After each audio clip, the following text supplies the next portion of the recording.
आप देख रहे हैं मिल्लत टाइम्स और मैं हूं आपके साथ शम्स तबरेज़ कासमी। मिल्लत टाइम्स शो में आज हम बात करेंगे पुरानी दिल्ली में हुए मामूली तसादुम की, जिसने फ़िरक़ावाराना फ़साद की शक्ल इख्तियार कर ली है। मगरबी बंगाल में मॉब लिंचिंग के पेश आए एक और वाक़या की बताएंगे कि भगवा दहशतगर्दों ने जब एक हिंदू को मुसलमान समझकर जय श्री राम का नारा लगाने के लिए मजबूर किया तो क्या हुआ, और ज़ाहिरा वसीम का भी होगा तज़किरा, जिसके ज़ाती फ़ैसले पर लिबरल तबका चिराग पा हो गया है और अदम तहम्मुल का मुज़ाहरा शुरू कर दिया है। लेकिन उससे पहले आइए एक नज़र डाल लेते हैं आज की अहम हेडलाइंस पर। औरंगाबाद में शरपसंदों ने आज रेलवे स्टेशन के बोर्ड पर संभा नगर का पोस्टर लगा दिया। मामला सामने आने के बाद पुलिस ने केस दर्ज कर लिया है। राजपूतों की तंजीम करनी सेना के सदर संगदेव सिंह गामेत्री ने फेसबुक पर एक वीडियो जारी करके धमकी दी है कि अगर अमरनाथ यात्रियों पर हमला हुआ तो अजमेर आने वाले ज़ायरीन भी महफूज नहीं रहेंगे। दरगाह कमेटी के नाज़िम शकील अहमद ने बताया कि उन्होंने मकामी दरगाह थाना में मुकदमा दर्ज करा दिया है। दुबई के अमीर शेख बिन राशिद अल मखतूम की बीवी शहजादी हिना बिनत अल हुसैन दुबई से फ़रार होकर जर्मनी पहुंच गई है। वहां उन्होंने सियासी पनाह की दरख्वास्त भी दे दी है। शहजादी हया अपनी 11 साला बेटी और 7 साला बेटे के हमराह जर्मनी सफारतकार की मदद से दुबई से फ़रार होने में कामयाब हुई हैं। मध्य प्रदेश में सहरिया समाज की महापंचायत ने फरमान जारी किया है कि लड़कियां दूसरी जात के लड़कों से मोहब्बत न करें। अगर कोई लड़की दूसरे समाज के लड़के से शादी करेगी तो उसे समाज से बेदखल कर दिया जाएगा और भारी तादाद में जुर्माना भी देना होगा। SDP यानी social democratic party of India ने दिल्ली के प्रेस क्लब में आज एक प्रेस कॉन्फ्रेंस का इनेकाद करके 3 तलाक, NRC, कौमी तालीमी पॉलिसी समेत कई मसाइल पर बीजेपी सरकार के फैसला की मुखालफत की है। प्रेस कॉन्फ्रेंस में मॉब लिंचिंग के वाक़या पर भी बातचीत हुई और कहा गया कि बीजेपी इसको रोकने में नाकाम साबित हो रही है। आइए अब खबरों की तफसीलात जानते हैं। पुरानी दिल्ली में कल रात स्कूटी पार्किंग को लेकर एक तनाज़ो हो गया।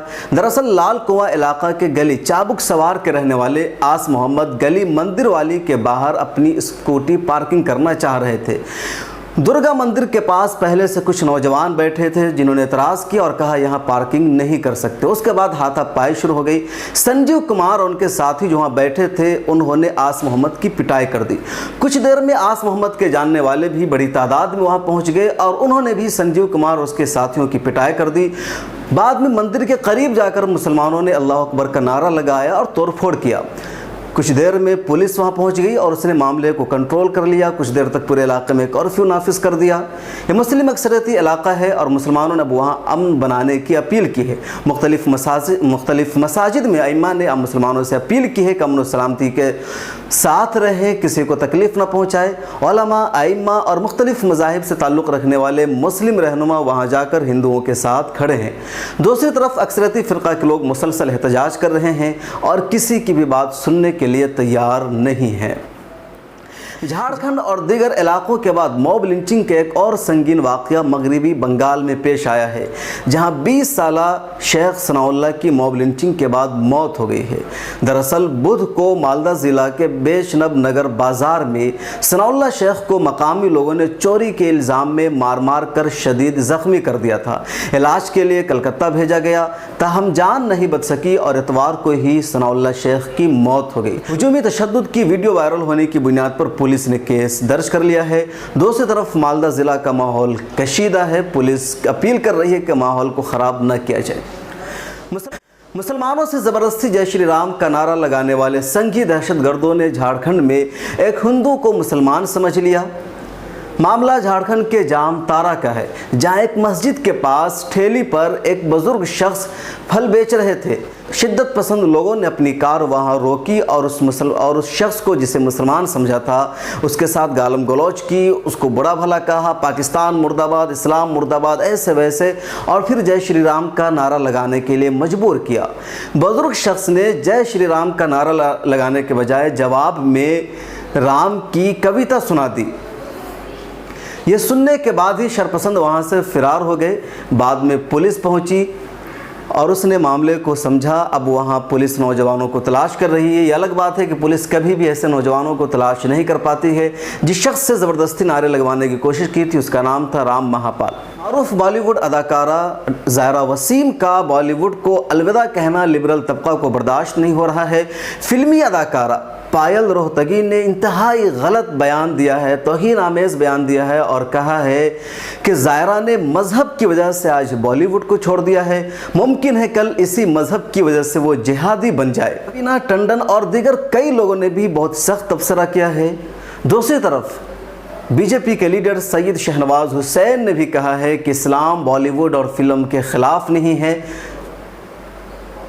इन तमाम तबसरों के दौरान एक हिंदू मजहबी रहनुमा स्वामी चक्रपाणी ने ज़ायरा वसीम के फ़ैसले का खैर मकदम किया है। एक वीडियो रिलीज़ करके कहा है कि हिंदू एक्ट्रेस को भी ज़ायरा वसीम से सबक सीखना चाहिए और उन्हें भी बॉलीवुड से तौबा कर लेना चाहिए। आज जिस प्रकार से फिल्म अभिनेत्री ज़ायरा वसीम ने अपनी धार्मिक आस्था को ध्यान में रखते हुए उन्होंने बॉलीवुड और फिल्म से दूरी बना ली है और बनाने की जो खबरें आई हैं ये वास्तव में बहुत ही प्रशंसनीय है। और इससे जो भी हिंदू अभिनेत्रियां हैं जिनको ये लगता है कि फिल्मों में और बॉलीवुड में कहीं न कहीं अधार्मिक कार्य हो रहे हैं और कहीं न कहीं उनको समझौता करना पड़ता है, तो इस पे सभी हिंदू अभिनेत्रियों को भी प्रेरणा लेने की आवश्यकता है और लेना चाहिए। एक छोटी सी बच्ची ने जो ये आज संदेश देने का काम किया, बहुत बड़ा संदेश है कि उसने माना है कि धर्म से बड़ा कुछ नहीं है। और आज जिस प्रकार से अंधी दौड़ में, चकाचौंध में जिस प्रकार से धर्म को किनारे करके और कोई भी अधार्मिक कार्य कर दिए जाते हैं, कोई किसी भी प्रकार के अनैतिक समझौते पैसे को लेकर ली जाती है, ये बहुत दुर्भाग्यपूर्ण है। तो एक छोटी सी बच्ची ज़ायरा वसीम ने जिस प्रकार से एक बॉलीवुड को आईना दिखाया है, फिल्म को आईना दिखाया है कि उसको पूरी तरह परित्याग करने की घोषणा किया है। हम आशा करते हैं कि हिंदू अभिनेत्रियां जो इसमें काफी समय से जुड़ी हुई हैं, उनको लगता है कि निश्चित रूप से यहाँ कोई अधार्मिक कार्य हो रहा है, यहाँ पे कहीं न कहीं दबाव बना के समझौते के प्रयास किए जा रहे हैं, या असैद्धांतिक कार्य हो रहा है, या अधार्मिक कार्य हो रहा है, असामाजिक कार्य हो रहा है, और कुछ भी कराने की जिस प्रकार से आए दिन खबरें आती हैं, दबाव बनाए जाते हैं, तो निश्चित रूप से हिंदू अभिनेत्रियां भी इस तरह के पहल करें, इससे ज़ायरा वसीम से प्रेरणा लें। और तुर्की और लीबिया के बाग़ी खलीफा हफ्तर के दरमियान लड़ाई मज़ीद शिद्दत इख्तियार कर चुकी है। खलीफा हफ्तर की ज़ेर क़यादत लीबिया की फ़ौज ने 6 तुर्कों को हिरासत में ले लिया है। इसके अलावा तराबलस एयरपोर्ट के रनवे पर तुर्की के एक ड्रोन तैयारे को निशाना बनाकर तबाह कर दिया है। तुर्क वज़ारत ख़ारजा ने फ़ौरी तौर पर तमाम 6 तुर्कों को रिहा करने का मुतालबा किया है। साथ में धमकी भी दी है कि अगर फ़ौरन रिहा नहीं किया जाएगा तो तुर्की खलीफा हफ्तर को अपना हदफ बनाएगा। लीबिया में फ़ौज हरकत में आ गई है और तराबलस में मलेशियाओं के ठिकानों पर फ़िज़ाई हमले भी किए जा रहे हैं। हम आपको बता दें कि नाटो अफवाज के साथ तुर्की भी खलीफा हफ्तर के ख़िलाफ़ है और वो उसे बाग़ी मानते हैं। मिलत टाइम्स शो में आज इतना ही। अपना ख्याल रखिए। खुदा हाफिज़। मिलत टाइम्स की वीडियोस देखने के लिए यहाँ क्लिक करके सब्सक्राइब करें और हाँ, बेल आइकन जरूर दबाएं। अगर फेसबुक पर देख रहे हैं तो पेज लाइक करें। ताज़ा तरीन खबरों और मज़ामीन के लिए विजिट करें हमारी वेबसाइट www.millettimes.com। हमारी ये वेबसाइट उर्दू, हिंदी, इंग्लिश तीनों लैंग्वेज में मौजूद है।